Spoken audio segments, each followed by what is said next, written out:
সেহরিতে উঠে কিভাবে 10 মিনিটে বেগুন ভাজা যায় সেই রেসিপিটাই নিয়ে চলে আসলাম।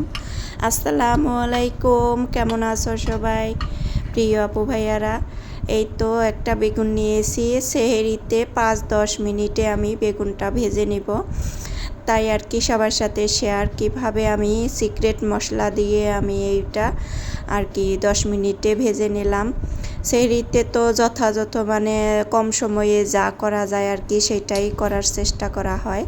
এখানে আমি বেগুনটা সাইজ করে কেটে নিব আর ফালি ফালি করে কেটে নেব সুন্দর করে। প্রথমে আমি বেগুনটা ধুয়ে নিছি, ভালো করে ধুয়ে নিছি, তারপরেও আমি একটু ধুয়ে নিব।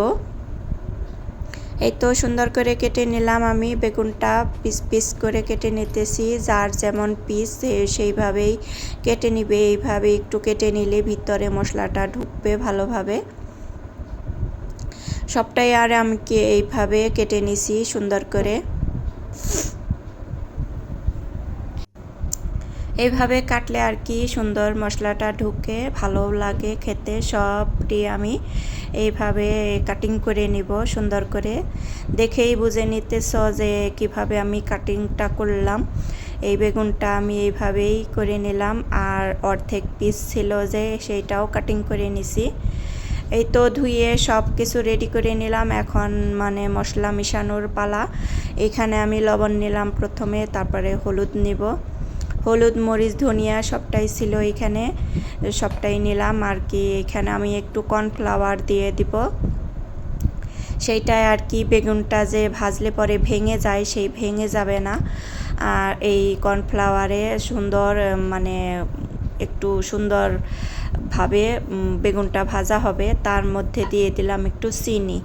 এটাই হচ্ছে সিক্রেট মশলা। চিনিটাই কি করবে জানো, এই টেস্টটা আরও বাড়িয়ে দিবে, বেগুনের টেস্টটা আরও বাড়িয়ে দিবে, মজা লাগবে, টেস্টের দ্বিগুণ বাড়িয়ে দিবে। যে বেগুন না খায় সেও যদি এক পিস খায় তাহলে বলবে যে আরেক পিস দাও। এইরকম একটা মশলা রেডি করে নিলাম। এই তো এখন আমি কোট করে নিব বেগুনগুলা, সব একসাথে করে মাখিয়ে নেব সুন্দর করে। এখন পর্যন্ত যে যে আমার ভিডিওতে আসো একটা লাইক দিতে ভুলে গেছো, লাইকটা দিয়ে দিও প্লিজ। নতুন কোনো আপু ভাইয়ারা হয়ে থাকলে আমার ভিডিওতে থেকে যেও, ছোট্ট একটা কমেন্ট রেখে যেও, আমিও সেই কমেন্ট ধরে তোমার পরিবারে চলে যাব। এই তো সবগুলা বেগুন আমি এভাবে মাখিয়ে নিলাম সুন্দর করে। এখানে আমি ফ্রাই প্যান বসিয়ে দিছি, গরম হয়ে গেছে, দেখো কীরকম ধোঁয়া উঠতেছে। এখন তেল দিয়ে দিব, পরিমাণ মতো তেল দিয়ে আমি ভাজাটা করে নেব। এদিকে আমি ভাত বসিয়ে দিছি সেহরিতে খাওয়ার জন্যে, আর এইদিকে আমি বেগুনটা ছটফট ভেজে নিতেছি আর কি, ছটপট আর কি।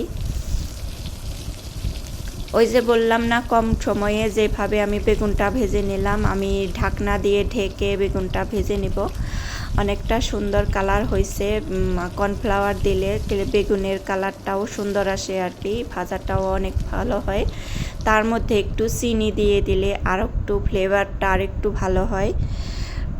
দেখতে থাকো, দেখতে দেখতে যদি শেষ পর্যন্ত চলে এসে পড়ো তাহলে অনেক অনেক ধন্যবাদ পুরো ভিডিওটা দেখার জন্য। ছোট্ট একটা ভিডিও দেখতে দেখতেই শেষ হয়ে যাবে। উল্টিয়ে পাল্টিয়ে ভেজে নিব আমি, একটু ঢাকনা দিয়ে ঢেকে উল্টিয়ে নিব। ঢেকেই উল্টিয়ে পাল্টিয়ে ভেজে তারপরে ঢাকনা দিয়ে ঢেকে ঢেকেই ভাপে ভাপে হয়ে যাবে। বেগুন ভাজতে তো অনেকেই জানো মনে হয় যে বেশি সময় লাগে না, তারপরে আর একটু যদি ঢাকনা দিয়ে ঢেকে ভাজা হয় তাহলে আরও কম সময় লাগে। এই তো দেখতে থাকো, দেখতে দেখতে যদি ভালো লাগে লাইক দিয়ে আমার পাশে থেকে যেতে পারো। এই তো ঢাকনা দিয়ে ঢেকে দিলাম, আর 1 মিনিট আমি ঢাকা দিয়ে রেখে দিয়েছি। আর 1 চামচ তেল দিয়ে দিলাম, যাতে উল্টো পিঠে যাতে একটু তেলের ভাবটা হয়, তার জন্যে আর কি। এমনিতে না দিলেও চলতো, তারপরেও আমার একটু তেলটা বেগুনে হইলে ভালো লাগে।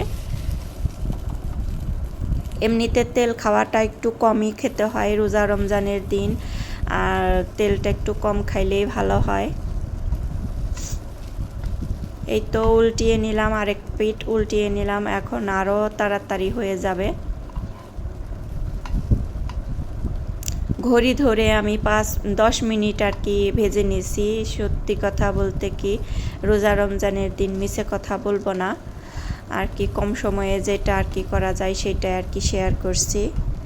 এখন এই তো হয়ে গেছে আমার বেগুন ভাজাটা, আর 1 মিনিট আমি চুলার উপরে রেখে নামিয়ে নেব।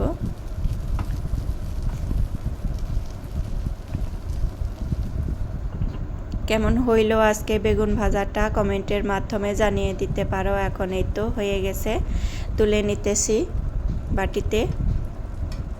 অনেকটা ভালো লাগলো আমার বেগুন ভাজা হইলে তো আর কিছুই লাগে না। বেগুনের ভর্তা বলো, বেগুনের তরকারি বলো, বেগুনের ভাজা বলো, সব কিছুই আমার খুবই পছন্দ। বেগুনটা আর কি কোনো গুণ না থাকলেও কিন্তু অনেকটা টেস্ট আছে বেগুনে। মজা করে রান্না করতে পারলে মজাই হয়।